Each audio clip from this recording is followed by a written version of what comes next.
বাঁচি না লজ্জায় বাঁচি না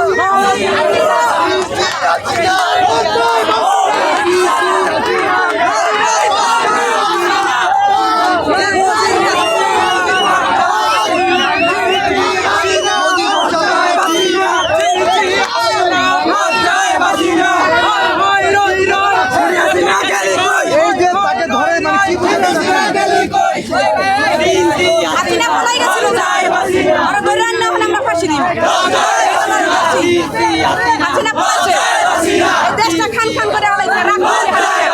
ওখানে জনগণ